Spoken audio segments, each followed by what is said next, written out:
Hi, folks. Welcome to Masego Empire. This is the hour, this is the day, and this is the time we have been anticipating for. Welcome and special greetings to all of you from the Snow City in Canada.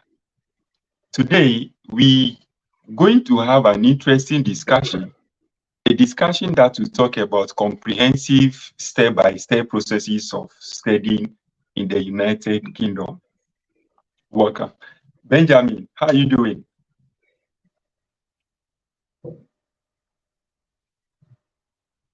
Ben, I can't hear you. Ben, Evans, can you hear me? Yeah, I can hear you. Okay, Evans, how are you doing?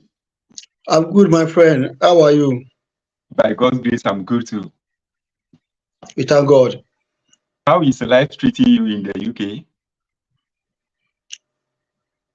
So far, so good. Life in the UK is treating me well by the grace of Wow, God. Yeah. that's so beautiful. That's so nice to hear. Ben, can you hear me now? Ah, you can't hear Still, Ben. Yeah. Ben? Yeah. Ben? Oh, I can't hear Ben. same here. I think what happened to his connectivity? Hi, Ben. Oh, I don't know what happened to him. Okay, we hi Ben.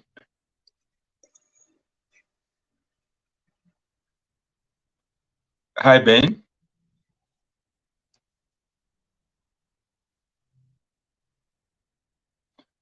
Okay, I know he will join. He's having maybe network connectivity or what. So Evans, My brother, how does it feel to be a former international student who studied in one of the best universities in the UK? How does it feel?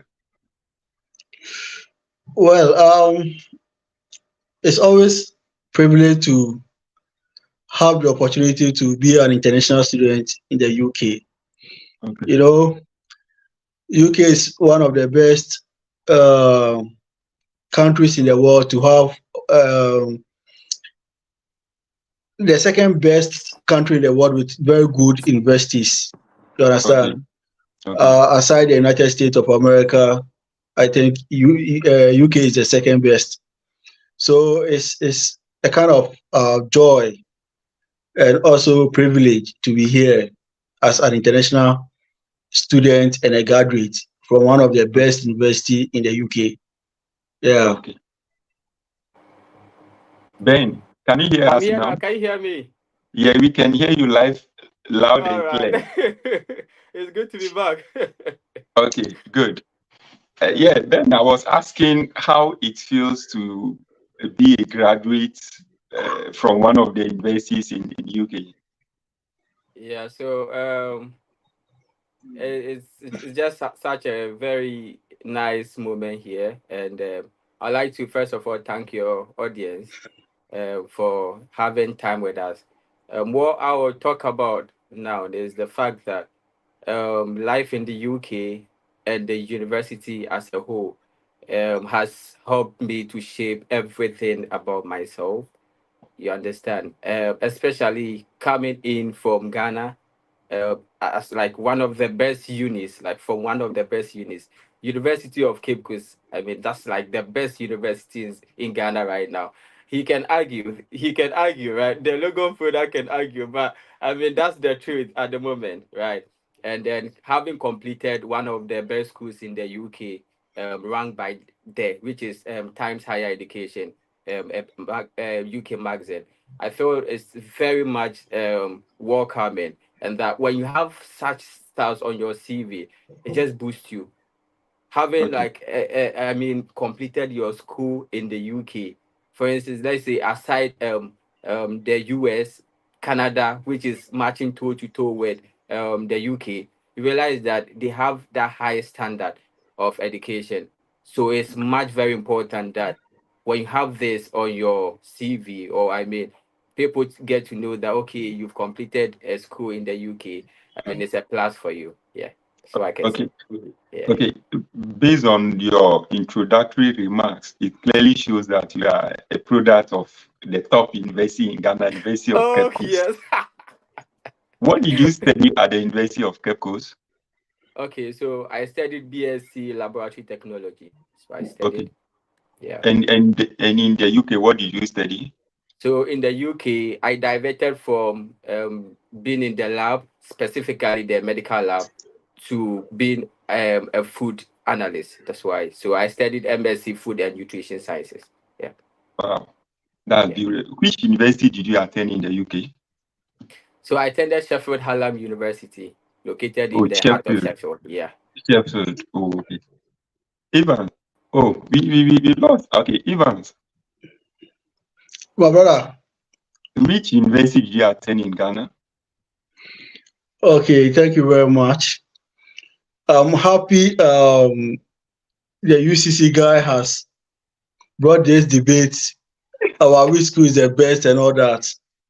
But I know as a premier university, University of Ghana, no school, even not just in Ghana, but the whole of West Africa, we still rank number one Okay. and among the best 20 university in Africa.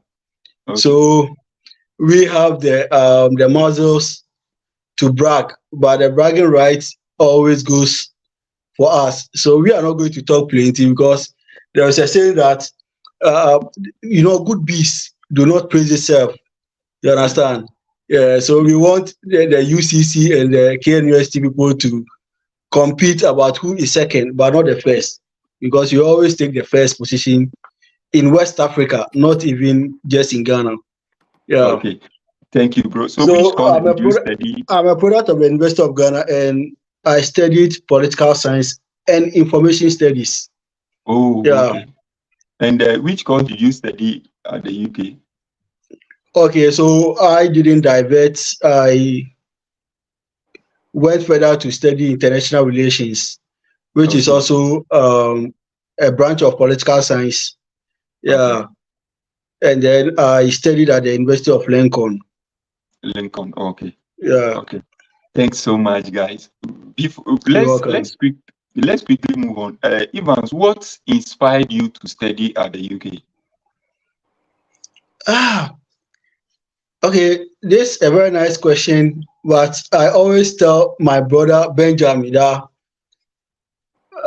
when I was in the University of Ghana, I personally did not even plan to do my master's in the UK or abroad. Okay. But after SHS, I went into teaching. So through the course of teaching, I've been able to train some students. So one day, somewhere 2019, I was in the Ashanti region, and I decided that let me go back to Lagos and do my master's. So I posted it on my status and captioned it, going back to Lagos for my master's. Fortunately, one of my students saw it on my status. He said, "No, sir, I'm not going to allow you to do your master's in Ghana again. You deserve to go to abroad." I said, "Hey, I've not planned for it, to my boy." And he was like, "Say, don't worry, I'm into study abroad. All that I need is your transcripts. All that I need is your certificates, and leave the rest for me." And I smiled. Fortunately, I did that. I gave these two documents to the boy. The next thing I will hear, University of Lincoln has given me admission, and some other schools in the US has also offered me admission. That was early February in 2020. So right after these admissions, this COVID became a global issue, which Ghana also got its first case report. Mhm. So I remember somewhere in March, we need to go back to lockdown. We need to go to lockdown, and then I mean everything study abroad opportunity, and the doors began to open through the intervention of this boy. Yeah, so I personally did not plan, but when my boy told me, I also invested my time and energy to research into it, weigh the pros and cons, and to know that going back to Lagos to do my masters or going to abroad to do my masters, which one is more beneficial. So after weighing the two, I realized that no, when I go when I travel abroad to do my masters, it is more beneficial than doing that in Lagos. Yeah, so this is what I can say about how I managed to be here today. So I always give thanks Well, to my boy. Yes, just a status changed my life. well, Yeah, this is beyond inspiration. This is, I think, that boy is actually the destiny helper in your life. He of actually course, connected you to opportunity that really changed your life. exactly. But so Ben, what is the motivation for studying in the UK? Okay, so like my friend rightly said, I also didn't intend even studying abroad. Okay. That's the truth. Basically, after school, I was just home for a while. That's after national service. We decided to just take up how do you call it, programs. It wasn't actually working because growing up, I just intended I wasn't going to be working for people. I was going to be self-employed. I just wanted to create something on my own and not just join anything because I just looked at people around me growing up and asked myself, how well are these people doing? Because look at the people that I employed and look at how they struggle. I felt that that wasn't what I wanted to be. And so that was my motivation, that I was always going to do my own thing. So I had plans going on. I had only that I didn't have the startup capital. So I was just like you said, I was also just there, and my dad just called me. Hello, a friend will be calling you, so get your things ready. I'm like, you understand? And the one thing I would like to say to your audience and everyone watching is that always be proactive, be on your guard, because you don't know when the opportunity will come. And so if you don't actually like just put yourself together and always put things through and waiting for opportunities to come, you rather be there, opportunities will come and leave you. So I had every document. Then I had taken my transcript. I didn't know what was going to happen, but I had already prepared. Taking my transcript, taking my English proficiency, had gotten how do you call it, recommendations, and just place them on the side. I didn't know what was going to happen, but I just felt like I need to be ready for an opportunity, and then it came. So when it came, the friend just called me and was like, "Okay, I need this document." I just forwarded it. I need this one. I forwarded. I need this one. He was so surprised. He asked me, "Why are you like very fast in providing everything?" I said, "Because I prepared. I didn't wait for the opportunity to come, and then I find myself running after documents, or because at that moment when you start calling lecturers, now some of them will be like, 'Who is this person?' Because they don't even know you in the first place. Maybe even in class, you were not even talking. You were always at the back. You were always sitting at the back. So, how then do you think that these people are going to just give you a recommendation, right? So then I had just gotten everything, and then it just came, and then boom, I just got the opportunity. And he asked me, "Okay, can you take this particular English course?" I was like, "Why not?" So I took, before coming to the UK, I took PTE academic. It's so much related to IELTS, right? And so he placed it on for some schools, and I got so many schools from the US, from the UK, and to be honest, he said that the rating of the UCC Trans- CGP and everything was really just closing or almost apart with the other people, like the other universities that he contacted. So it was much easier for me. Yeah, so that's what all I can say. I wasn't prepared for anything, but I mean, I just prepared myself for whatever that was going to come. And then when it came, I just took the opportunity. So that was it. That was it. Much I more think to it. Yeah. you guys are just young guys who are full of desire to be able to make difference in your lives. And I Yeah. think that is exactly what you have done. Your stories, your motivations are things that every individual must actually pay attention to.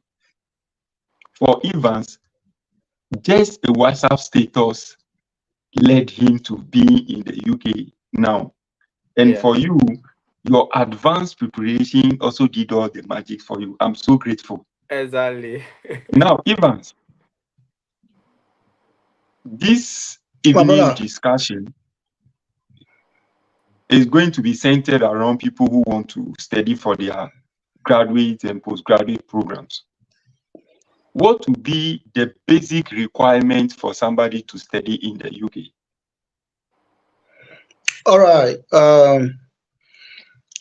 To study in the UK, I think UK admission requirement is one of the simple requirements that anybody can meet if only you want to study in the UK. Okay. You understand? But Okay. when you compare UK to other schools like the US, you realize that UK do not give much scholarship Okay. to that of the US and Canada Mhm. and even Germany. You understand? Because UK believe that international students add to their university financial pool.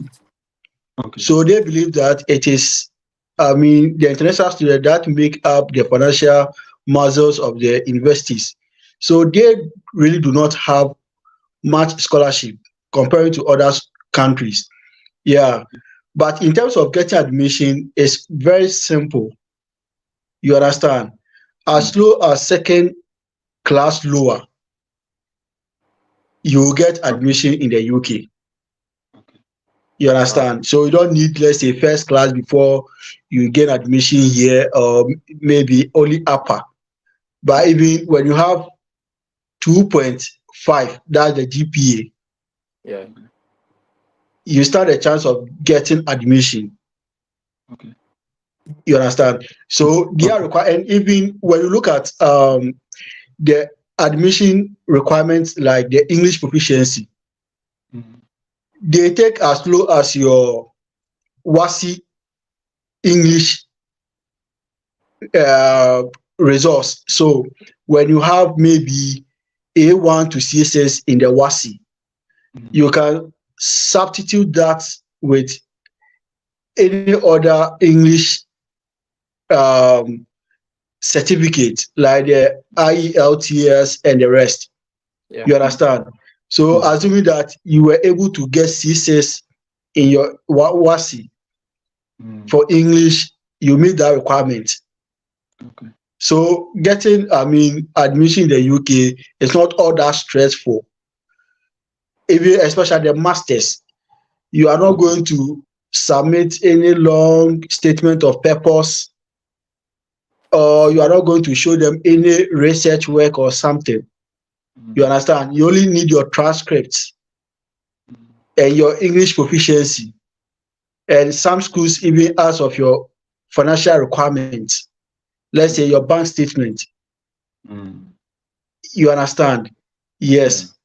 So I think UK has one of the simple requirements for you as a potential candidate to be admitted in any of their programs in the UK. Okay. Thank you. So, do all schools accept as low as the English, the WASI result between A1 to A6 in place of the language exams like the IELTS? Yes. Okay. Okay. Now, You see, they believe that when we look at our English, the WASI English, okay. it has some components such as the orals. Yeah. Okay. You understand? Yeah, Yeah. and when you look at the IELTS, you realize that they have the speaking part, they have the reading part, they have the listening part, and all that. So the WASI meet that category or that criteria. You Okay. understand? So when you pass with the WASI, you automatically get admission with your English proficiency requirement. Okay. So Ben, Yeah. why have you taken the PT exam? If what Evans is saying is true, why have you taken that exam? Yeah, so I think he actually did stress on the fact that English proficiency is the fundamental. Okay. However, it's not. It's just like we have levels to everything, right? Okay. So the fact that that's the fundamental doesn't mean that some schools doesn't require additional, Okay. right? So there are some schools that they would accept that as the fundamental, but then they Okay. would want you to add that as a top up Okay. or an addition to whatever you have or the fundamental or the basis. You Okay. understand? So a school like London Metropolitan actually did request for that. No, even Okay. in their criteria, they would request for it. So you might as well add your English proficiency and all of that. However, some of them will specify that, okay, go ahead and take this.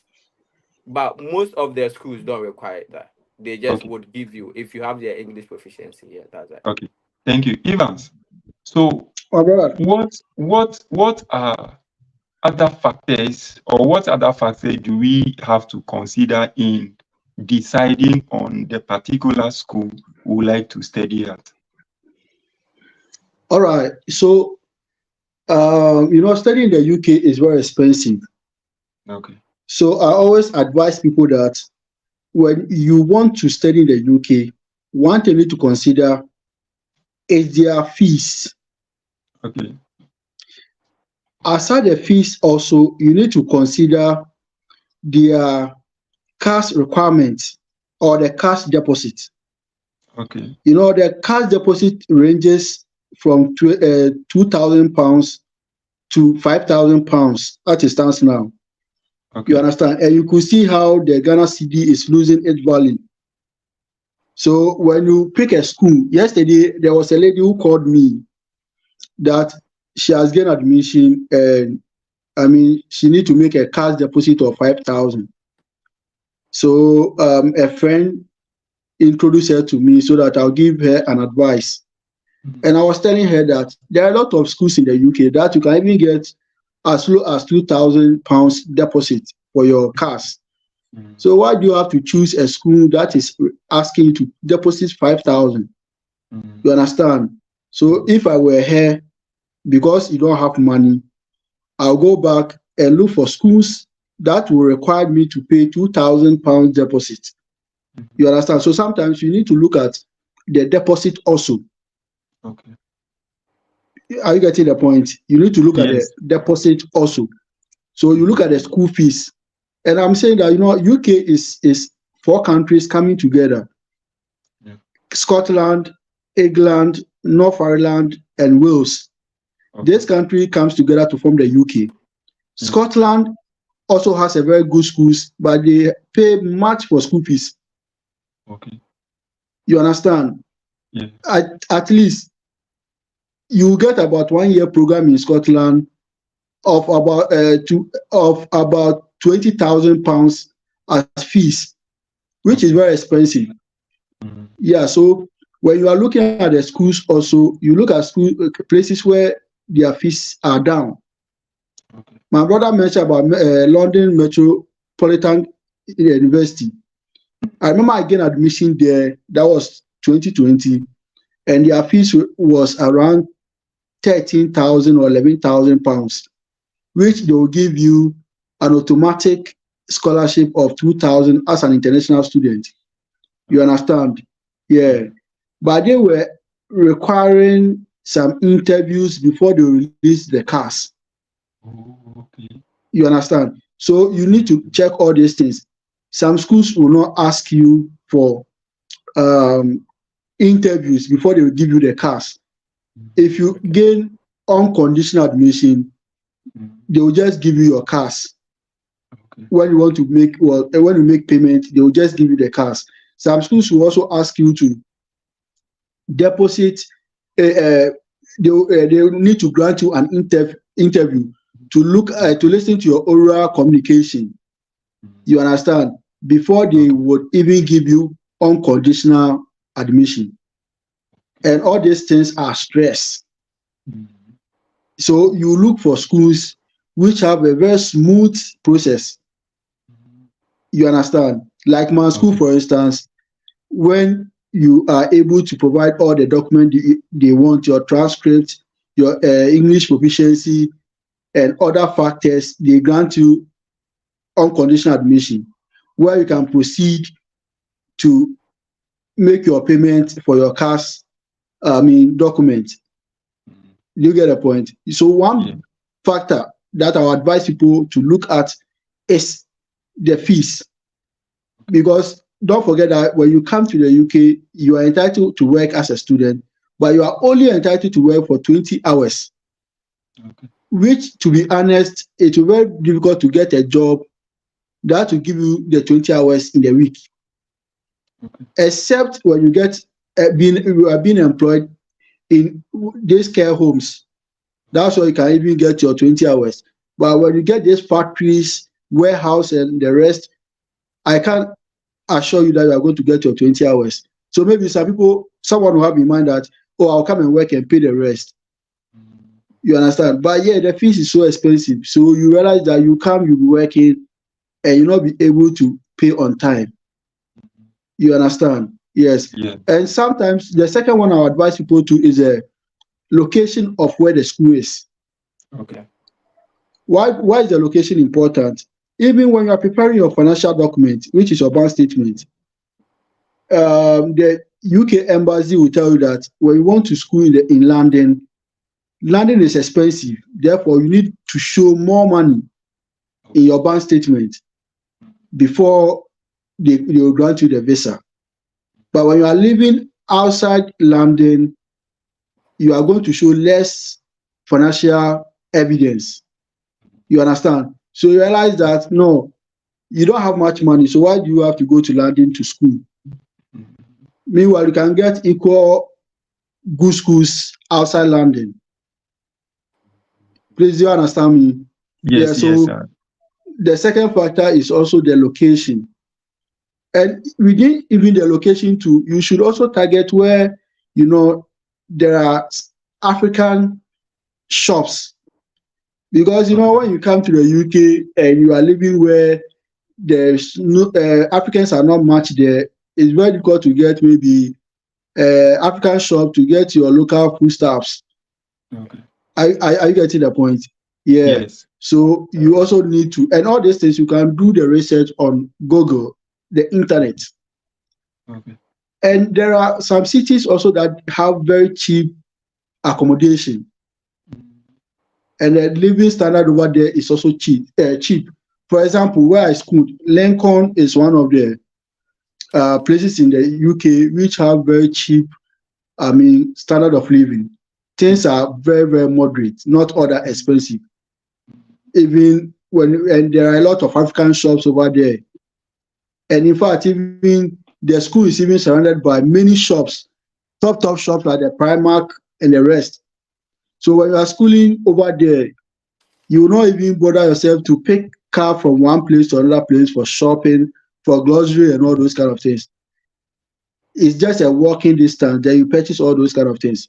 So you need to put in place all these factors when selecting a place to school. Because if let me add to this, transportation is somehow stressful in the UK when you compare it to Ghana, where you can stand anywhere in Ghana to get transport to wherever you want to go. UK is not like that. You understand? Okay. Buses are very cheap, but it takes more hours to get your destination. Yeah. Train are very, very easy, but very expensive. You understand? So you need to consider all these things because it's very important. If you're a student, postgraduate studies is very, very difficult. So if you don't have a stress-free life and you are adding social life to your studies, you cannot make it at the end of the day. You understand? So I would advise anybody who want to study in the UK that before you select the school, look at their school fees, their cash deposits, the location of the school, and even accessibility of other social amenities so that you have a stress-free life. And even because you also want to work in school, check whether the place your school is have available work. If not that, then you need to travel distance to another place to work. You understand? So these factors should be considered by any potential candidate who wanted to study in the UK. Thank you. Thank you, my brother. I'm grateful. Now, you have spoken about an automatic scholarship in some of the schools. Can you highlight, based on your personal experience, what are some of the factors that a school may consider to give you a scholarship? As we are aware that most of the schools do not really give financial assistance to international students. Okay, so UK here, it is like almost every school in the UK gives a partial scholarship to any student who they consider admission. You understand? But the money given varies depending on the school. For example, my school, for instance, they have this scholarship called the African Scholarship. Okay. If you are from any part of Africa and you get scholarship, they give you 5,000 discount. Okay. So when I was coming, my fees was around £14,900. So they gave me 5,000 discount of the £14,900. So I need to pay £9,900. You understand? Yeah. So you could see that at the University of Lincoln, their scholarship program is quite favorable. There are many other schools which gives 2,000. You get the point?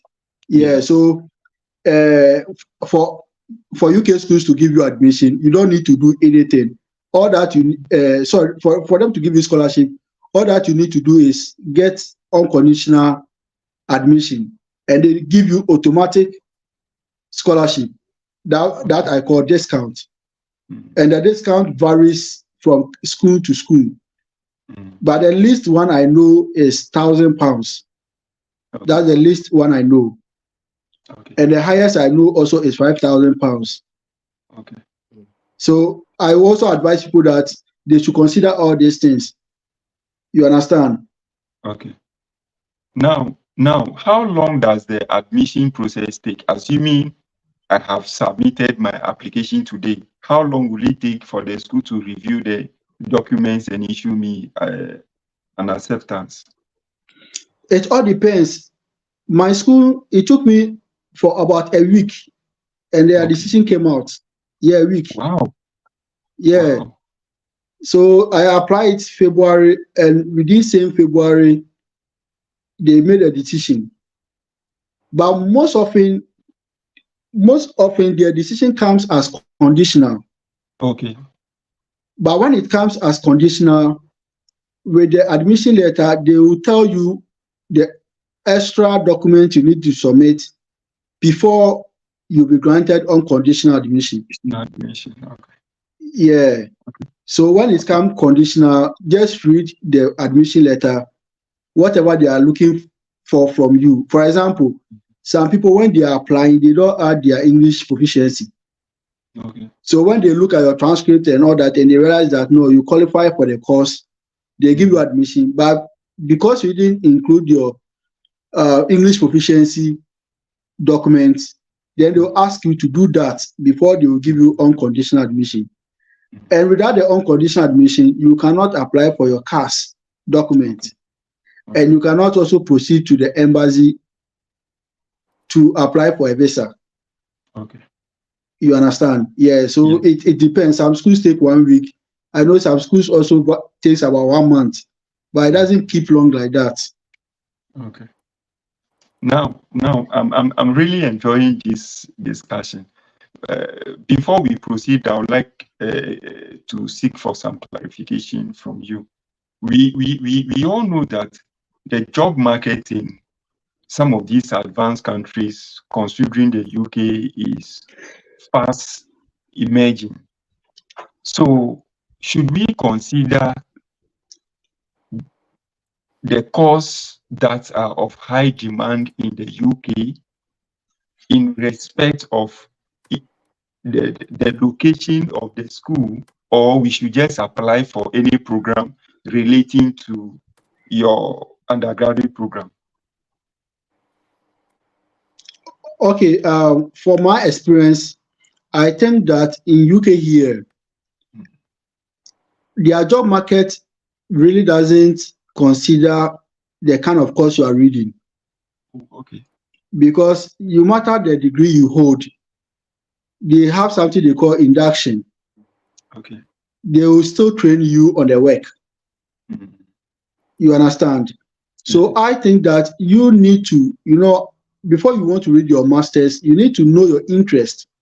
Okay. So in Ghana, when you are applying and you think that maybe you want to do advanced law, you have your interest, just apply it. When you get to the UK and you want to apply for work, they are actually not going to consider your degree, because if your CV sounds well, your CV is rich, and they employ you, they will train you on the job. Okay. And with so doing, you get to know the job and they will offer you the job to do. Mhm. Okay. Ben, you have switched your program from laboratory to food science, MSc food science. Yeah.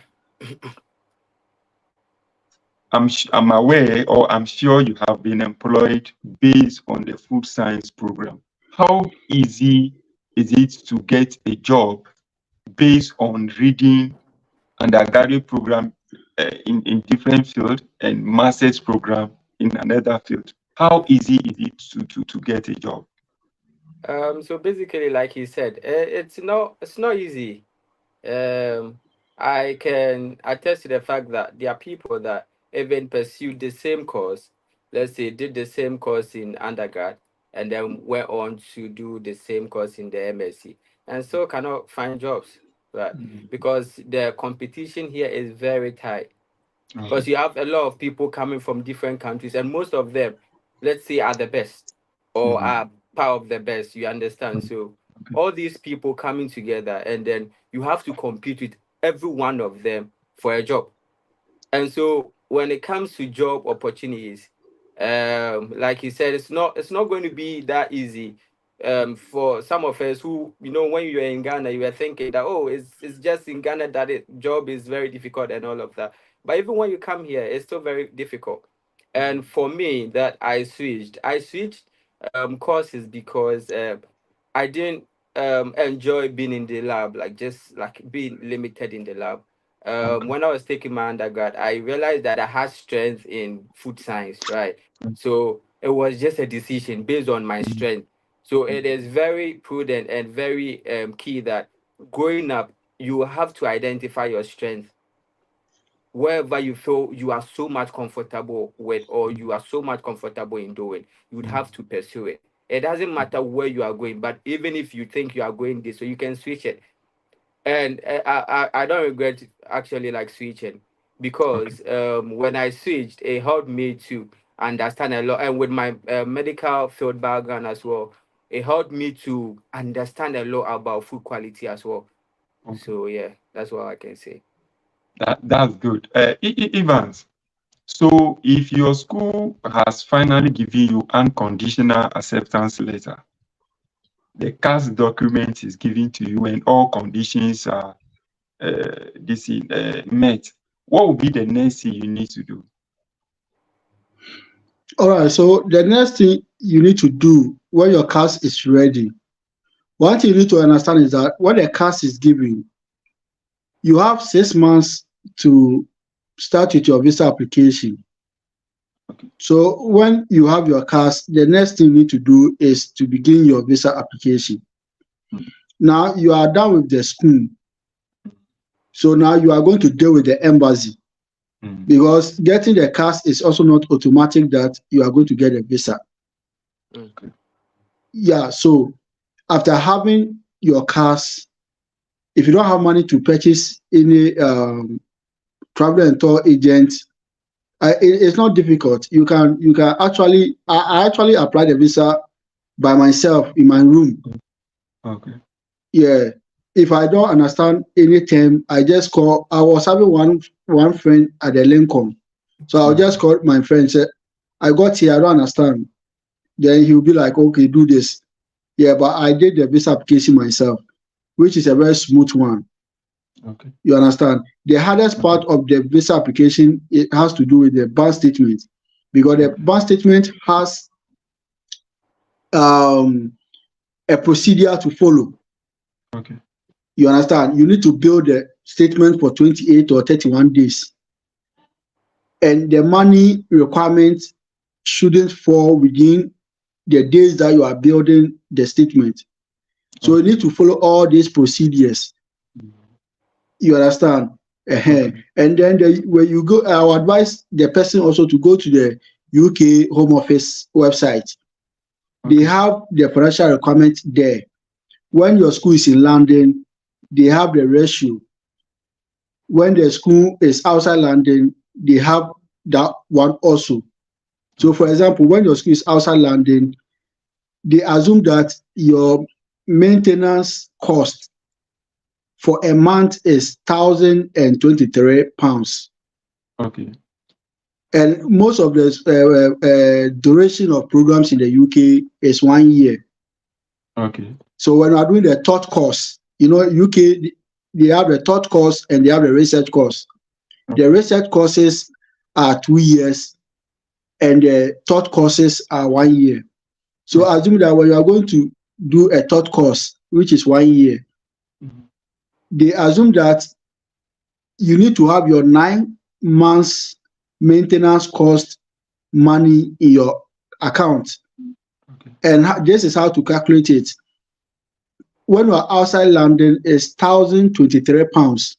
Then you multiply that one by 9. Okay. So after multiply that one by 9, the 9 stands for 9 months. Okay. So after multiply that one by 9, then you add your school fees to it. So they are saying that this is the money you need to have in your bank account before you apply for the visa. Are you getting it? So right after getting your CAS, you proceed to the embassy or the visa application process. Okay. So now, after having this money in your account, you leave the money to stay in your account for 28 days consecutively. They are saying that within the 28 days, the money can grow, but it shouldn't fall below the requirement. If in any day it falls, they will refuse your visa. So the most hardest part is how to build your bank statement, because all the other requirements or documents the embassy will ask you, your school has already assessed it. And since the school has already assessed it and they have approved it, automatically the embassy too will approve it. But the only problem is the bank statement. You understand? Yeah, so when you get your CAS, don't delay. Start with your visa application.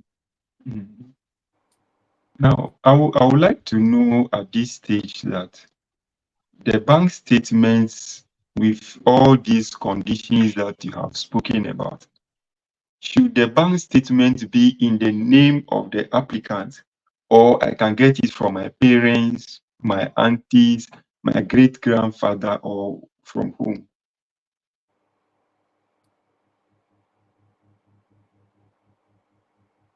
Hello, Evans? Evans? Ben, can you hear me? Yeah, I think he just. I'm sure he went off. Yeah. Ah, maybe he had a call or possibly. Yeah, Maybe. I'm sure he's gonna get back. Yeah. Okay, so Ben, whose Yeah. bank statement did you use? So I used mine. I used mine. So like he actually talked about, you Mhm. need to keep the money in your account, right? Okay, okay, So whatever monies you have, there is a reason why we even have sponsors, right? okay, So okay. in your statement or Mm, even in your application, if you state that someone is actually your sponsor, sometimes you don't necessarily need to have the money in your account, but that of your okay, sponsors. okay, Right. So okay. because the whole point is that you are saying that you are not capable, right? But there is Mhm. someone who is capable. So Okay. it's just like if a school is not giving you a sponsorship, that Mhm. person is serving as your sponsor. Why? Because that person is going to provide all your needs, your Okay. maintenance cost, whatever, they are going to provide it. And so Mhm. you need to submit the bank statement of that person as well. Mhm. However, your bank statement shouldn't be as huge as that of the other person, because you are not going as a sponsor, you are Mhm. going as the dependent to the sponsor, Mhm. Mhm. right? So they don't expect so much from you, but they Mhm. expect so much from the sponsor and the Mhm. whatever work the person does. So Mhm. they are looking at the fact that that person is in that financial position to take charge of everything in case you get here and then there is difficulty. Mhm. Right. Yeah. Okay. Now, here lies the case. You know the situation in Africa already. Yeah. Here lies Yeah. the case where your auntie, your uncle, or whosoever may not necessarily be willing to pay your tuition fee, your living expenses, and all those things for you. Yeah. Yeah. But he or she can decide to give you his or her bank statement. How do you now take care of yourself and your tuition fee should you be issued visa and you land in UK? You would need to come again with a question. I'm Yeah. asking that you know Yeah. the situation in Africa already. Of Your course. auntie or your uncle can give you his or her bank statement if Yeah. the person is capable, Yeah. but the person may not necessarily be willing to pay your tuition fee for you to study in the UK. Okay. Cool. So, Yeah. in this situation, what will you do if you land in the UK? Uh, I always advise people on Mm, this thing, right? mm, You need to be financially stable. Don't be in a rush to get to the UK, mm, because it's very stressful when you get here and you don't have a sponsor or no one mm, taking charge of your finances. mm, And so when you know that you are not in that position, take your mm, time, build yourself, build your account, because like he said, it's not really that stressful getting a cast to the UK, right? But it is much stressful when you get to the UK mm, and then you don't have money or you don't have the tuition fee, because at the moment when you get here, because for instance last year they had so many issues with international students paying their fees, right? mm, And in various bank statements, you actually did indicate that you have the financial capability to pay your mm, tuition fee. mm, How then do you get to the UK in just few days or weeks and then you can pay your tuition fee, mm, right? So this has become a challenge for a lot of the people. And right now, as we speak, there are stricter rules and mm, regulations that the UK has implemented to deter people from coming. My school, for instance, has one of like the highest number of international students. As we mm, speak, as of last year, it was like 23,000 of the population of the whole students, right, compared to the homegrown student, right. So at this state, it got to a time where they were having so many issues, especially with Nigerians and Ghanaians.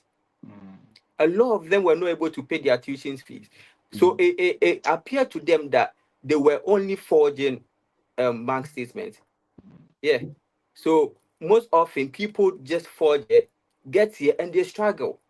So my advice to people is that don't be in a rush to get to the UK. It is easier just getting that whatever you want to get, because you know the rules, you know what it takes. That okay, the money needs to stay in your account for 28 days, blah blah. People know, and people are abreast with all this information, right? So they put that due diligence in to make sure that it is there for that 28 days. And then after, so probably it's a loan they've taken, right? And then they pick it back. Now you get to the UK, like you stated earlier, you get to the UK. So someone, a cousin, a sibling, a relative, or whoever decided, or an agent decided that okay, I'm going to use my bank statement for you. That's all right. That's fine. But the stress you get to go through when you get to the UK is what people should even consider. Because I've had people that had to even drop out. Their school had to send them a termination letter that you need to go back to your home country.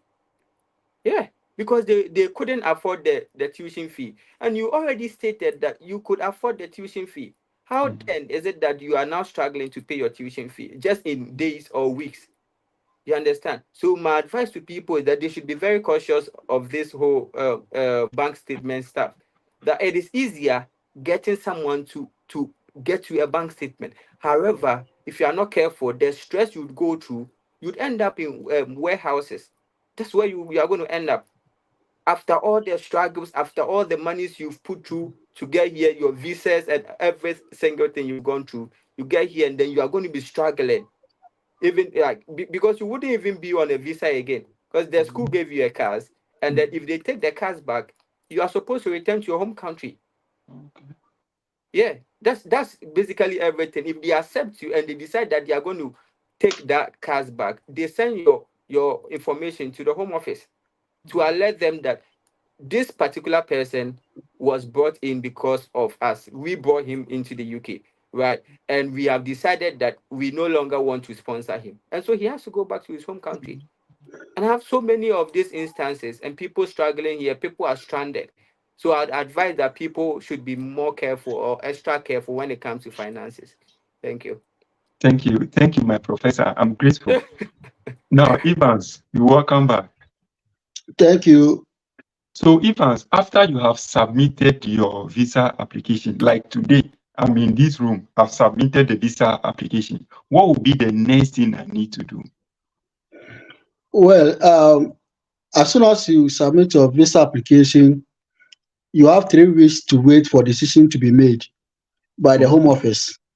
Okay. So one thing I always tell my friends, I got my CAS and also got my I-20 from US.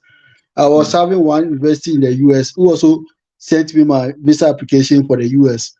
And the US, they call it the I-20. So John Carroll University at Ohio sent me these two. But I weighed the two and asked myself, US visa application, UK visa application, which one is simple? Which one do I have the probability of getting it, or getting it is high? After weighing the two, I realized that UK, when you send all your documents, because there's no interview after COVID or post-COVID, they took away the interview part from the visa application process. So when you have all your documents right, they have no means to deny you your visa. That is the UK. And with the US, you realize that you might have all your documents right, but you go for the interview and the consulate can ask you, what shows that when you finish your school, you come back? It's a major question that a lot of people are not able to answer. Then they will deny you the visa. But that stress is not with the UK. So I said, let me do the UK application. And that one also is more expensive than the US. Because the UK, you need to pay your cash deposit either 2,000, either 3,000, 4,000, or 5,000 pounds. You need to pay. And you also need to pay for their visa fee for 1 year, 3 months, roughly around £470. And you need to pay their health surcharge, Yeah. which when I was paying mine, they charged me in dollars, which I paid $888.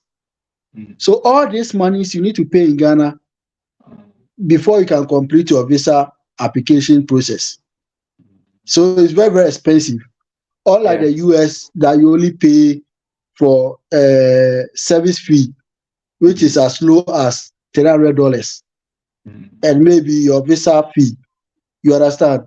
Yeah, but the UK decision on your visa is very easy, but it's very expensive compared to the US. You understand? But I preferred and chose the UK because after sending all my documents, they don't have any reason to refuse my visa because there was no interview. Yeah. You get it? Yeah. So yes, I have got it. I think right after submitting, you have 3 weeks for a decision to be made. So you have the confidence because all your documents are right. So you start thinking about how to get your plane ticket, and how to also prepare yourself to travel. Yes. So this is what I would say about it. So I'm aware a lot of people do some TB test, something. Do students also do the same thing? Come again. I didn't hear what you said. It's like people say they do some TB test, something. TB. Yeah, TB test. Yeah, that one too is part of the application process, and which is also around $130. Okay. Yeah, so that's what I'm saying. For the UK visa application, it's very expensive. It's very, very expensive. But the probability of getting the visa is also very high. It's very high because, in Ghana, the only challenge you have is the bank statement. If not the bank statement, a lot of people in Ghana could have traveled and stayed in the UK. But because the financial requirement on the bank statement is very high. And they've also restricted the kind of statements you can submit to them. Aside you, the applicants, your father and your mother, you cannot submit any other person's bank statement.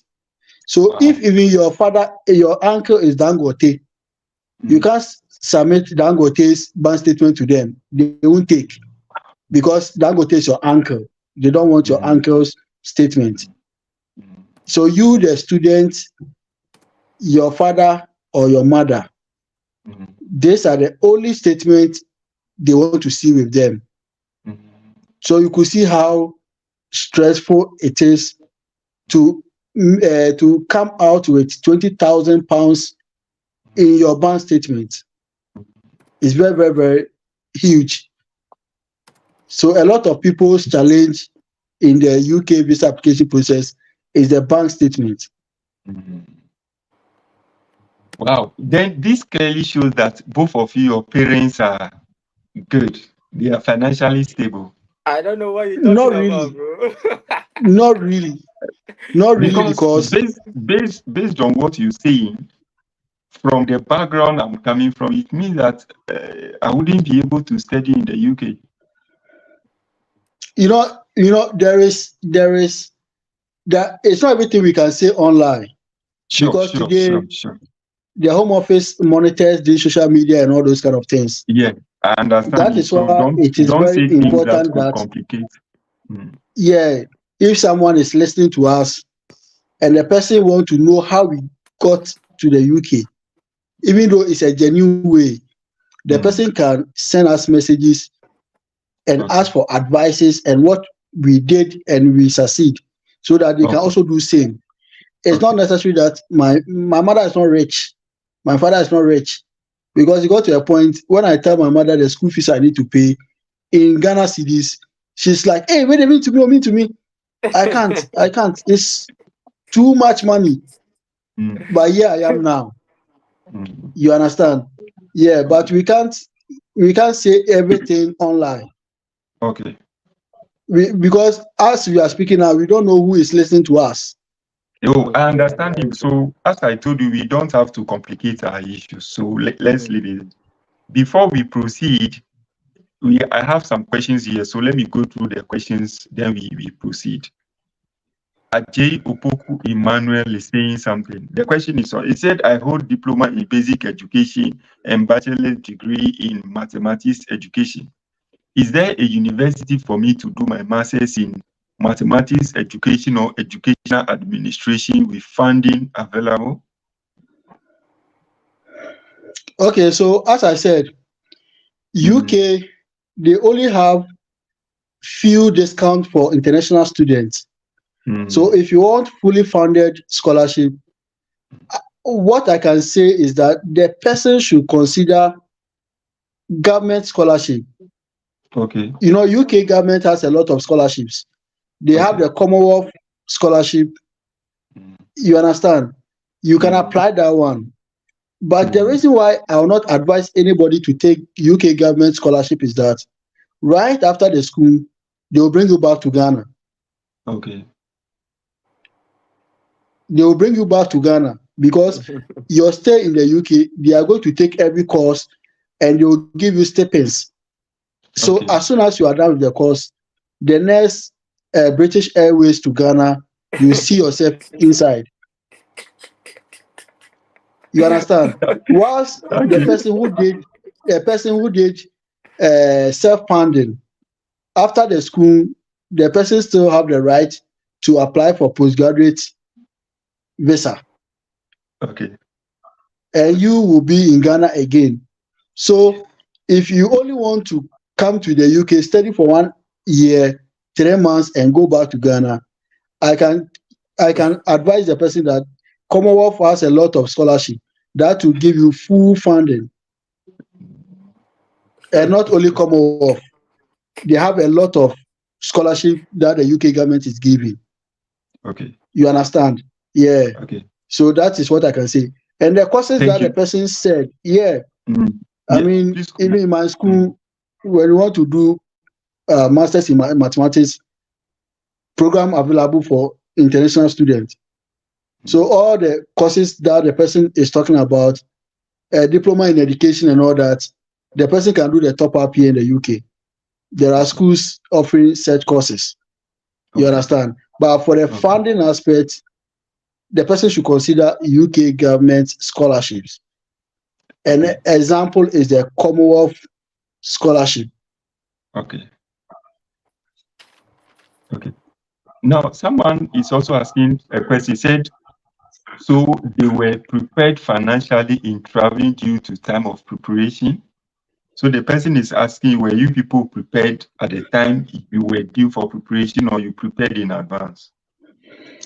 Oh, well, as I said, my coming is like miracle because I told you I didn't prepare. But as soon as the opportunity came, I began to prepare.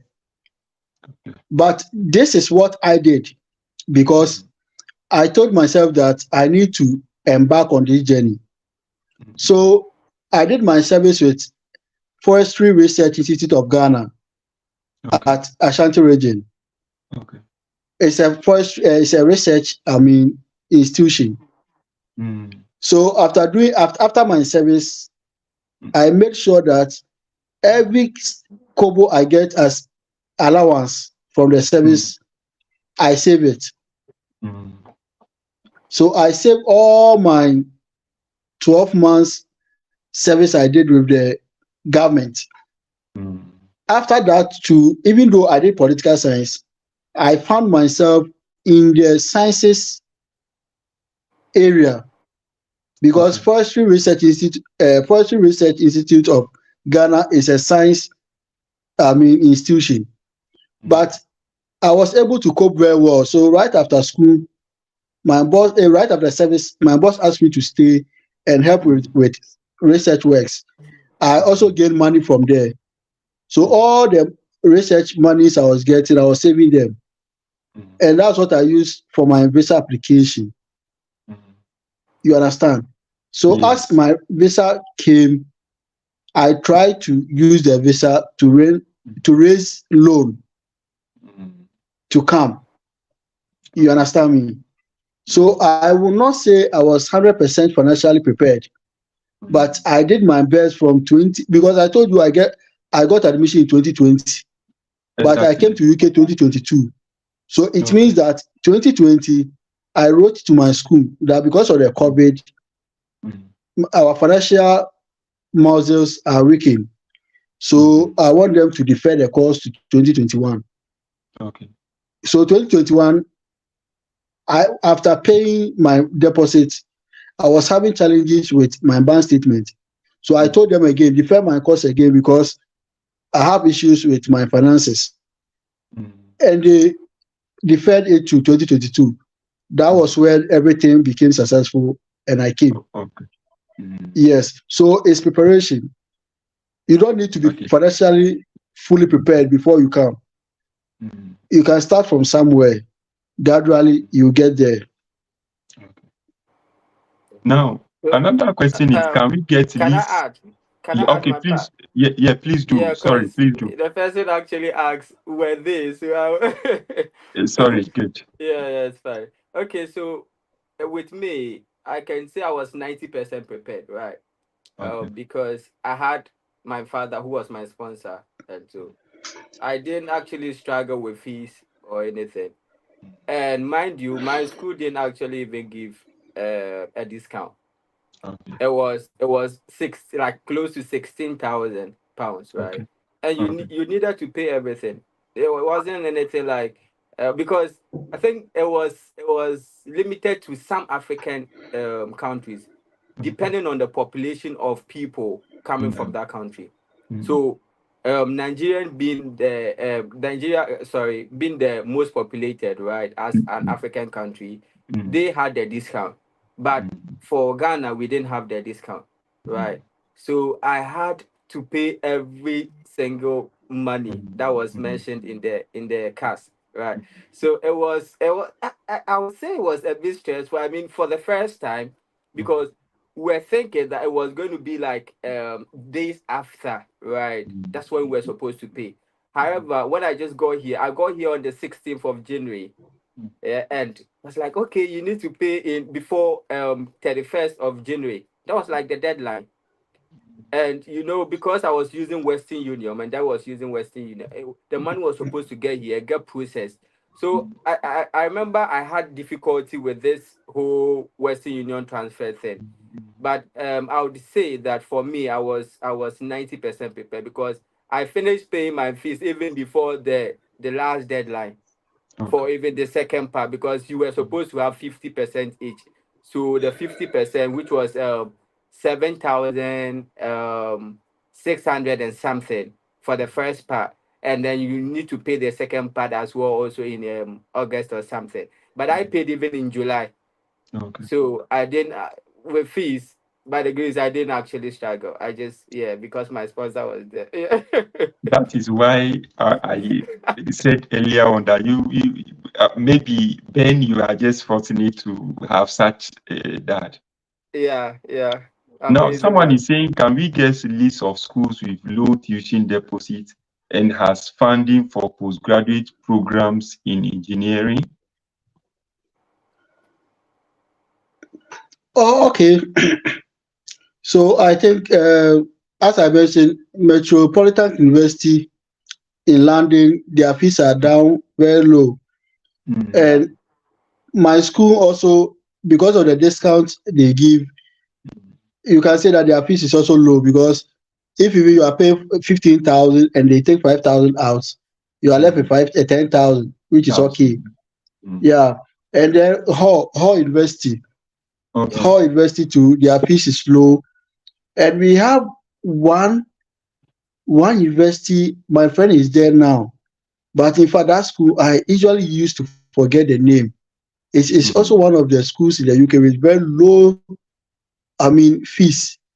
If in the course of the program. When I remember, I'll just give it out. Yeah, they Okay. also have a very low school fees. Okay. Now, Ivan, someone is saying, can he get your number? Oh yes, Okay. yeah. I still use I use my Ghana number as my WhatsApp. So which is Okay. 0249134687.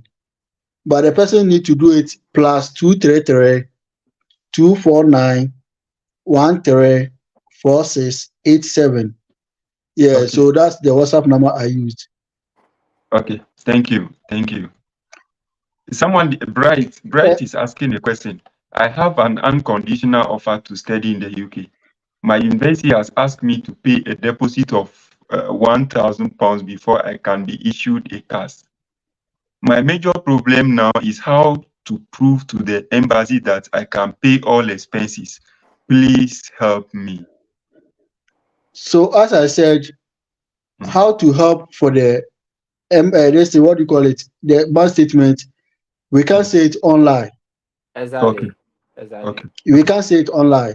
No, the You person is know, asking how can he prove to the embassy? Yeah, a that's what sort I'm of it. That's saying. the bank statement. Mm. The person needs a bank statement, and I'm saying that Yeah. Oh, whatever help we can give, we can't say it okay. online. So Okay. Okay. the person can email or call so that Okay. we'll do it private.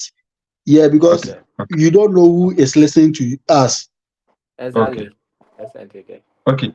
Now, I point well made. Now, uh, Ben, Yeah. should you assist somebody who has the potential, who has the desire to study in the UK based on whichever means we have adopted to use to maybe prove to the embassy that we are capable of paying the fees? Of course. How, Why not? what are some of the possible challenges that somebody who lands in the UK today Yeah. may encounter? Start from accommodation issues. Okay. So, with accommodation, you would need to book with the school. So mostly it depends on the schools. Some of them would give it. Most of them gives international advices and Okay. like a tour guide, right? Mm. So right from your process when the class is given and everything, and then your visas are, you would even have the tour guide or the advisor taking you through all these processes sometimes, and Okay. then till you finish, and then they ask you, they send you the list of schools, sorry, the list of accommodations that the school have, both the private and then the public ones, right? Okay. And so it is up to you to choose the ones you want based on your financial muscles, like you said. So Okay. if you see a school accommodation that you feel you can actually pay for, you just need to select that accommodation, and then right after that they give you a booking. So even back at home you can do your booking before you even get to the UK. You don't need to get to the UK to do your booking, and that's one of that, because they would give you an appointment that, okay, your room has been reserved, but you need to follow up on it. You need to keep in touch with the accommodation to be sure that Mm. that room has actually been reserved for you, because I Mm. had issues with some of these things when I got to the UK, because Mm. I didn't even know the direction to my accommodation. And this is because I didn't follow the airport. I was supposed to land in Manchester. That's where my tour guide was. However, Mm. I chose to use a different route, so I ended up in London, right? And so I came alone, and it was just a friend who assisted, and then showed like just took me straight to my accommodation. When I got there, they said, okay, we've seen your booking, we've seen that, okay, yeah, but you didn't accept the appointment. So Mm. everyone should be careful. You can be given the reservation, but you need to accept it. Mm. Failure to accept, you might get here, and then they should get it that when you come here, most of the transactions are not even with cash. Most of the transactions in the UK are cashless. So they deal with cashless system. So when you get here, you should be careful that when you are coming, whatever monies you have, you can't even change because you don't have bank accounts at that time, right? So be so much sure that the reservation you've spoken to them and you've been booked, they've accepted, and you have also accepted the appointment that you've accepted to have this room. And that's the only way that when you get here, you won't struggle with accommodation. That's what I can Okay. say about accommodation. So Yeah. after you have gotten accommodation and start school, Yeah. how challenging it is to get job, at least to be living on? Oh, for now, before I think when we first got here in 2021, it was much easier. However, now due to the increase in population of international students, right, it has become difficult. I know a lot of people that keeps calling, how can I get a job and all. That's why we initially stated that be in that position at least to have something that will take you through for some few months.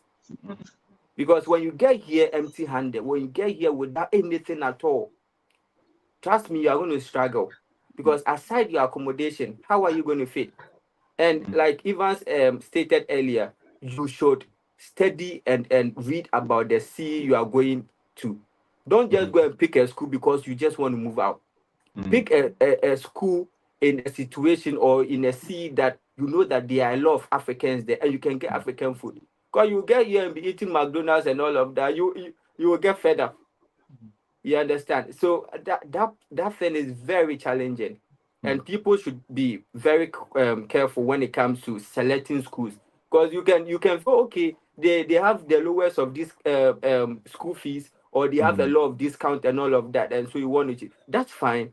However, when you get there and that is, let's say, in Sunderland or something, just like a typical kind of like a village in a certain sense, right? You'd get there and you realize that there are no jobs and there are no African markets around. So the question is, you've gotten here, but how do you survive?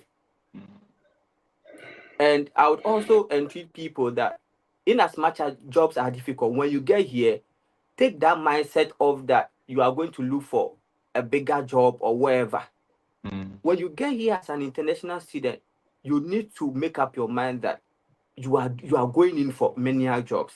That's what you have to do at that moment, because there is no way you can be going through interview, because every single stage of the interview, even before you get accepted, the first question is, do you have experience in the UK? Well, and you and I know that I just got here like 3 days ago. How do I have UK experience? Unless, of course, you want to lie on your CV. And when you lie on your CV, it will show, because they check your bank details, they check your bank statement, because some they would require that send your last 3 month bank statement, which means that, and you don't have it. You can't prove to them that you have it. So indirectly, you have not been in the UK for long, and so you don't have UK experience. So what I would advise is that when you get here, have that mindset, that preparation. Whether you were a doctor, an engineer, whatever in Ghana, when you get here, make up your mind that you are going, because at that time you don't have any experience, you don't have any skill, you are just a student, and per your visa regulations, you're only supposed to work 20 hours. How then can you like depend on this to pay your rent, to pay your feeding and all of that? That's, and even clothing, because you need to change your wardrobe. You can't be using what you used to wear in Ghana, because the cold will kill you. I remember when I got here, my ordeal, like I went through a lot.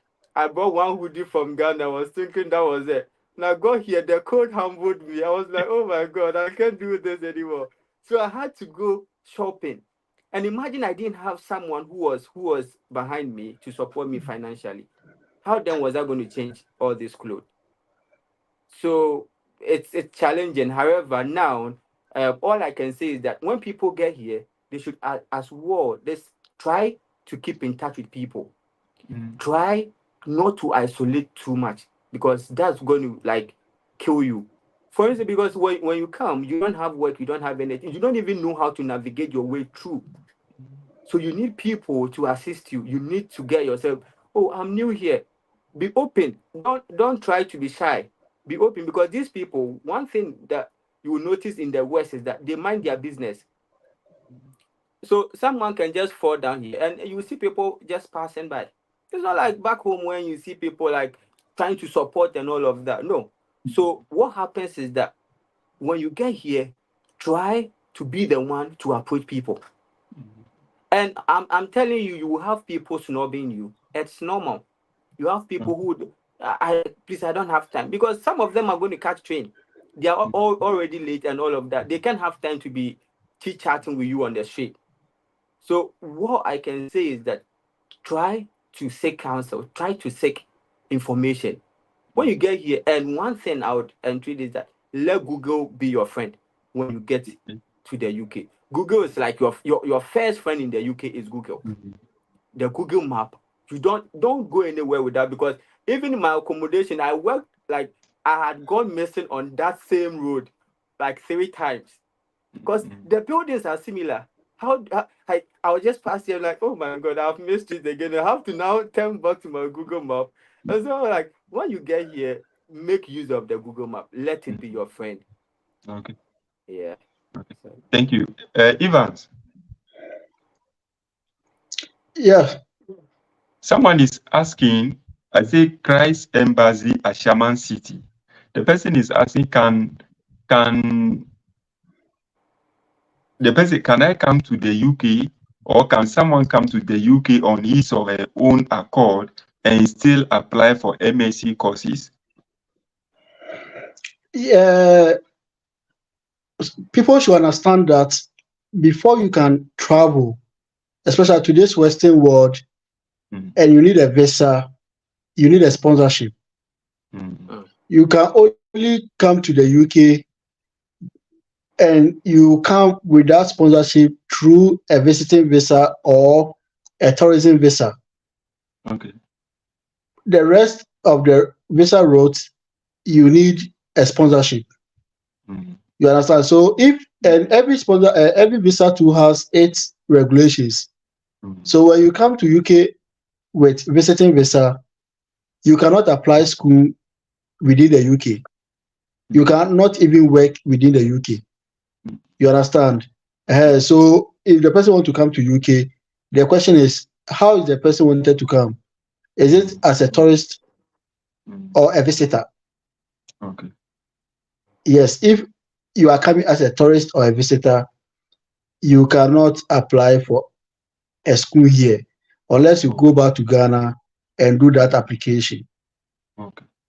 Yeah. Okay. So assuming somebody is coming to the UK maybe to work as a carer. Yeah. And the person has a dependent. Maybe the dependent is the spouse. Can the dependent apply to school to study? Yeah. Okay. Yeah, there's no restrictions on that.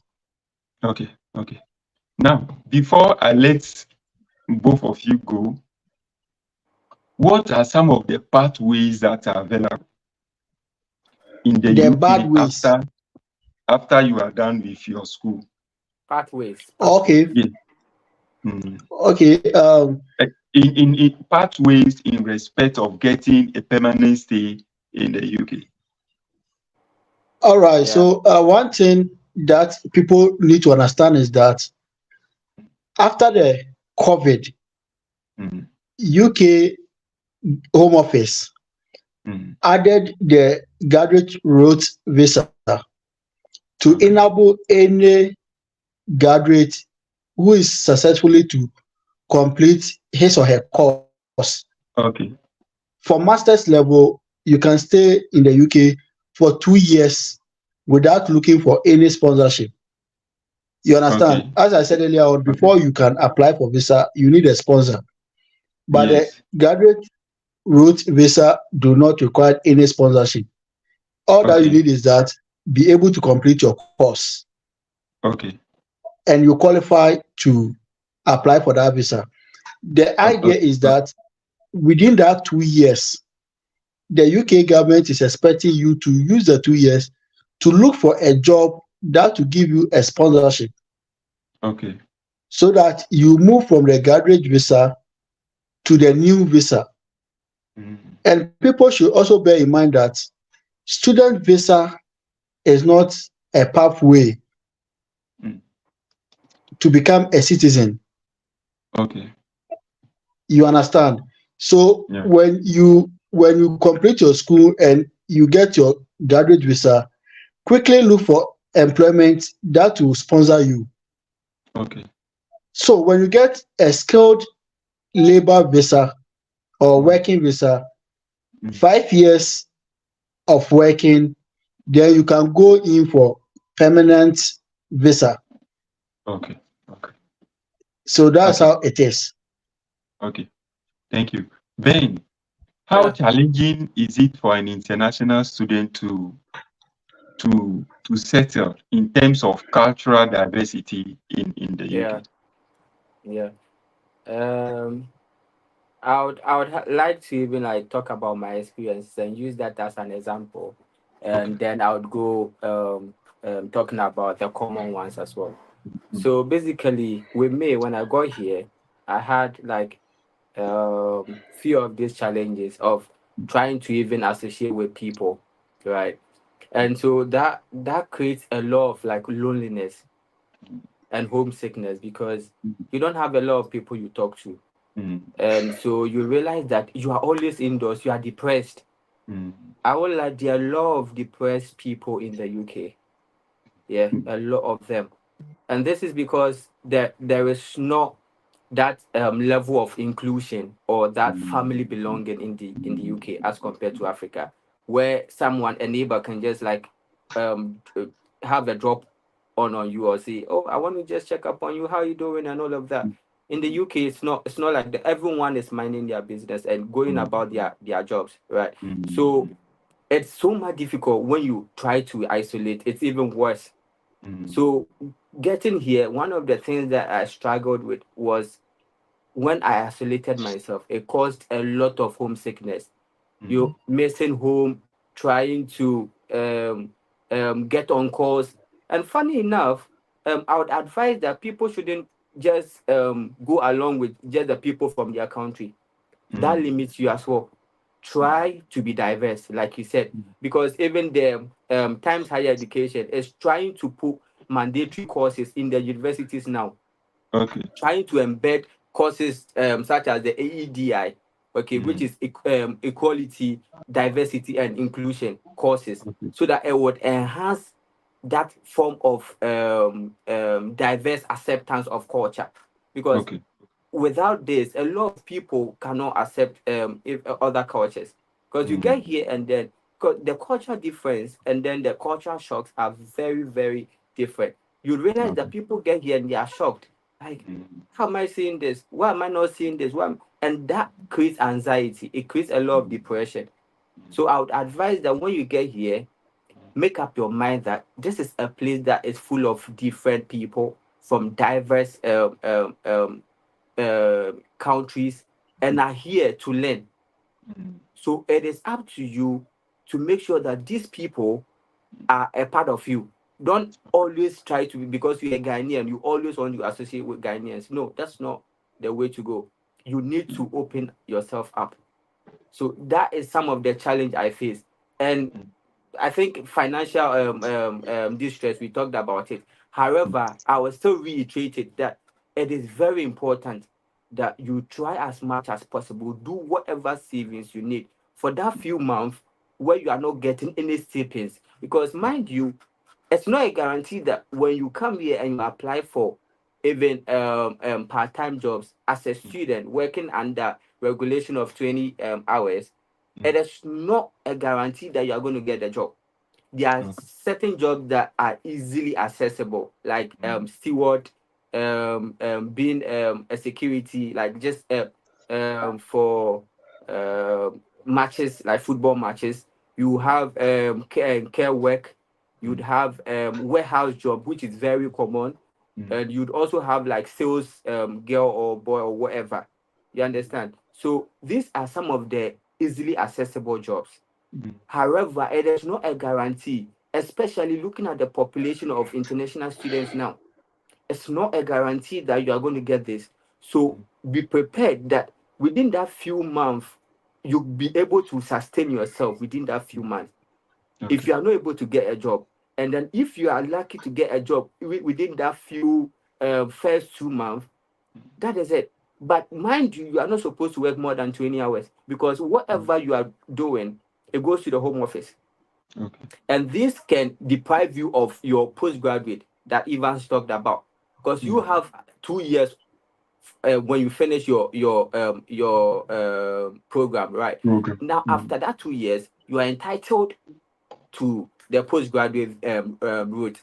However, if the home office decides that you've worked more than the hours, which means that you violated the regulations as stated in your visa, they can deny you that route, Oh, and so you become illegal. okay. You understand? So we entreat that when you are coming, no one is saying that have millions of pounds or have thousands of pounds. No, but for the few months, be prepared that you are going to be in that financial distress. But make sure that you have something in your account to support you. Just that few weeks or months that you are going to be staying without job, and you applying for jobs, because it's not a guarantee. Like I stated, it's not a guarantee that you apply for jobs and you get them. It's not a guarantee. And as well, we should take note of language barrier.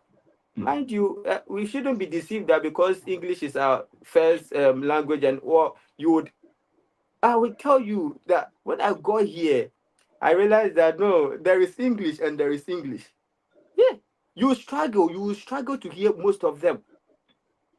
And so I want people to know that the fact that you even scored higher score in IELTS and PTA and whatever doesn't guarantee that you are good in listening or in, in speaking. That is the truth. You will get here and you realize that no, you've not been speaking English. You've not. Because you meet people, and when you say Uh, something, you say, they'll ask you, Ben, yeah. this discussion will be part one. I have to bring you guys because there are things that we need to talk about. So we'll discuss that back door. When we finish the program, I'm going to call both of you. We'll discuss All it. I right. think I need to bring both of you back. Now, Ivan, someone is asking, are there associations or platforms that bring international students together in the UK? Yes. Yeah, there is. What I can say is that even in my school, we have app, what we call Lincoln Connect. Okay. You can download the app from Google Play Store, or maybe those using there's an iPhone too. They can get it from their, I mean, cloud and all that. Then you register, you'll be able to connect with any student on campus, any pal, and even sometimes before you even get admission, the school pair you to an indigenous person in the UK here as your pal. So Okay. by the time you even get here, as Benjamin was saying, boredom is here and all that. So they make sure that they find ways to help us kill this kind of boredom when we get here. You understand? Okay. So they have this Let kind me of pen palship and all let me those ask situations. let me ask this final question. Would they pair you with the opposite sex or what? Oh yeah, Bro, you can yeah. say the You know, UK for years and we wouldn't have anybody like that. you see in Europe, they are not like Africa that, I mean, we are so straight in this opposite sex relationship. Mm, Here, mm, it's not like that. You okay. understand? Yeah. Okay. So if only you can, you can respect yourself, because here Mm, too, you can't just touch anybody like okay. that because it's a girl. You Yeah. want to, no, no, no. You even need to ask permission. Can I touch you? No. Yes. So everything you do, you need to get a consent before you do. Of the okay. Now, Ben, your concluding or your concluding statement so that we call it a day. What advice would you have for people who want to study in the UK, people who are so desirous to upgrade themselves in the UK? Yeah. What would be your closing remarks to such people? Well, there are some trivial informations that people are not exposed to, and just because people feel it is trivial, they don't really address it. However, I want people to try and get abreast with what how do you call it, plagiarism. Very important, because you can have so much challenges when it comes to plagiarism.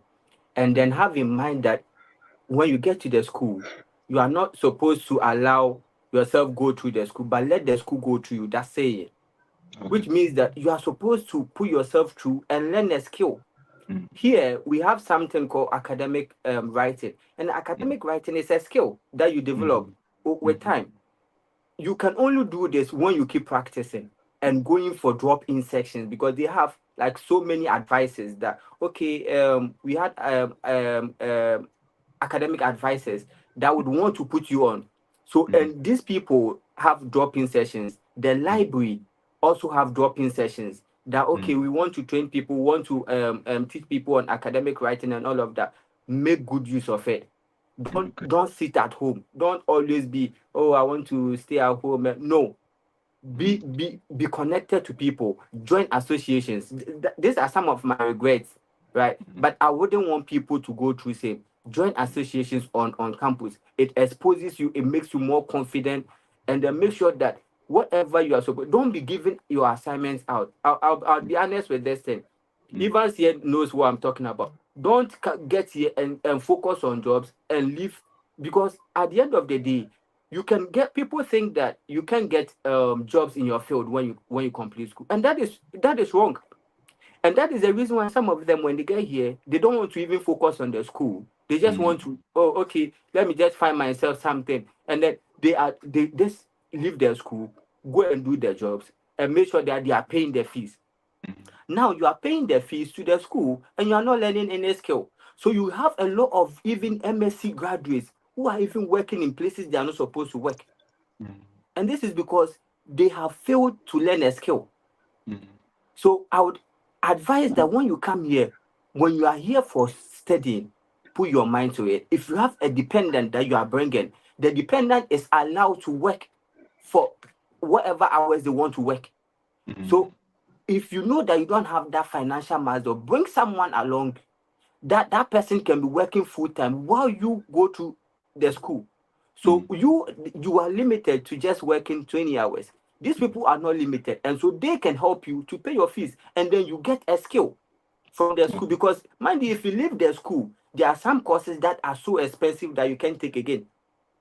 So when the school offers you all these opportunities, discounts to courses that you can take, don't say that, oh, okay, I'm just glued to only my course. No, there are certificates that they feel that you need as a student or as a graduate. And so when you are getting all these opportunities, make good use of it. Don't sit at home. And I would also advise that time management should be key, because you'd always have to beat the deadlines. And then when this happens, these people, one thing about the West is that they believe so much in submissions and have deadlines to every coursework. If you fail to submit it on like the stipulated time, it means that you are going to have a cutoff. So whatever you are having, they strike it by 50 and mark you over 50, and know that you are receiving that particular coursework. So I want to advise that people, when you get here, don't think that English is your first language and so you wouldn't learn on it again. When I got here, one of the things that helped me was that I got used to a site on YouTube that is called English with Lucy. So this was what was guiding me through, because I knew that I was struggling with the listening aspect of it.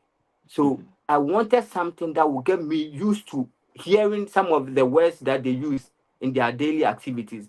And this has helped me a lot. So I would want everyone to take note of all these things and make sure that when you get here, you don't go through the things we've gone through as international students. Thank you. Okay. Thank you. Vocha Moses is saying that nice inputs. You guys are doing a great job. Then Wisdom is saying, in fact, I've really enjoyed this guide on the student route experiences. God bless you guys. Benjamin, Evans, and Masego. Thank you too, and God bless you. Richard Kofi Ado says nice. Then Eddie Gabi says, I'm really learning a lot from you guys. Great show. Thank you, so. Evans, what would be your closing remarks to those who are watching? Well, you know, having opportunity to study in the UK is also a door in disguise, Okay. because making your first international, I mean, travel Mm, expose you to a lot of things, mm, and then you get into the UK, as UK is one of the diverse country in the world. You get to meet a lot of people whom even in your home country you aspire to meet. When I okay. was in Ghana, I love these Romanian people because of their skin color. And I mean, I remember when I was a child, I always used them to play game because they Okay. also dress like the way Ghana Blaster, yellow, yellow, those days. Okay. But where I am today, they are the most dominant people. You Yeah. understand? And I've been with them for about 2 years. And I said, oh, Mm, you were the people I was in Ghana, I was thinking about. So having this opportunity, it opens a lot of doors. Even mm, if I come back home tomorrow and I'm mm, applying work in Ghana, I mm, may have the extra edge over colleagues that did the same work at the same course in either University of mm, Ghana, Tech, or UCC. You understand? So it's a mm. plus. Okay. And the UK also, as my brother talk about plagiarism, Mm, is very key. In Africa, most of our coursework is being examined by sitting. So we mm, go to the exam hall and we do chew and pour. mm, Here, most of their exams is an assignment, mm, and this assignment you need to reference. They don't joke with their referencing. In fact, if you miss one reference, you go to the examination board Academic work. to answer Yeah. questions. So if you don't even know your references skills, you practice it very well. Yeah. okay. And then if you don't need to have money sitting in your bank account before you make this journey a success. Mm. Okay. One thing that helped me, Evans, in the UK here is management, how to manage money. Yeah. You know, when you are from Ghana to this place, your CD is not strong. Mm, Therefore, you have less purchasing power here. mm, So you don't really do what we call impulse buying. You just don't buy. mm, You understand? Until mm, you get a job, mm, even you need to limit whatever purchasing you have in mind. mm, If you are able to do that, you'll be able to survive here. mm, I can tell you for a fact that when I go to the UK, when I make my second deposit to the school, I didn't have anything at all on me. mm,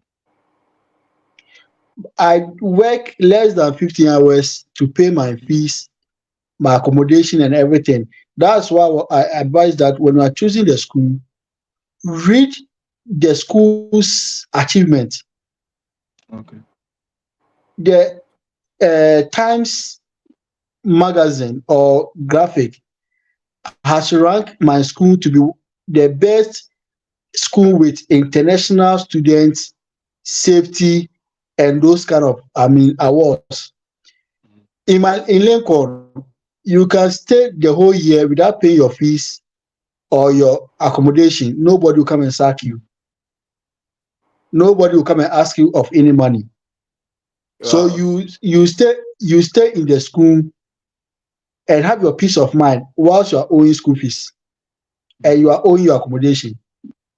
When that happens, you have a sound mind to learn, work, save, and pay these things at the end of the year. But some schools, they will be bothering you. Come and pay, come and pay, come and pay. And you are always scared one day they will evict you from the room. I paid Uh, I paid my school accommodation August. I've been in the room for more than 10 months before I paid. Nobody came to me and asked me of anything. I know a friend who is still owing accommodation fee, but has been able to apply for postgraduate. Okay. Wow. So when you're selecting the school, you look at your finances. Then you read Yeah. about the school, Mm. how the school handle such situations, Yeah. Mm. so that you budget it with your what, with the money that you have, Okay. so that you not become stranded. Mm. Because in fact, after paying my 4,000 deposit to Lincoln, I had nothing. So if assuming that the school accommodation was giving me pressure, Mm. I don't think I could have survived the school. Okay. So University of Lincoln, when it comes to that, I can recommend that school for many people. Yeah. In fact, I Okay. can tell you, their discount is good. When you get to the school and you make your deposit, the rest, I can assure you, sleep. Nobody will come and knock at your door, bring your accommodation fee. Mm. Yeah. Okay. Thank you. Thank you to Ben and Evans. I'm so grateful for honoring this invitation. Your discussion, your insights, the step-by-step guide is just top notch. I appreciate it so much. You guys, I don't know, both of you seems to be behaving like you are travel consultants in the UK, unlike students, because the information you have shared with us, see, it was more than billions. This is so deep. And those who are watching can attest to it. This is a deep insight that you have shared with us. I'm grateful. Thank you so Yeah. much. I'm sure we'll have the second part of this, but we'll discuss that at the back door. Of course, So and thank you for when I hosting end the us. program, I'll reach out to both of you. Thank you so much. Thank you for You're hosting us as welcome. well. Thank you. Yeah. Now, listen, viewers, thank you so much for making time to be part of this program today. I appreciate it so much. If you realize that the content that my good friends, my brothers from the UK shared with us, it's so engaging, please consider sharing it to bless somebody. There is somebody who truly needs this information. So if you have had access to it, it's always important that you share it to bless somebody. Thank you so much. See you another time. Bye bye.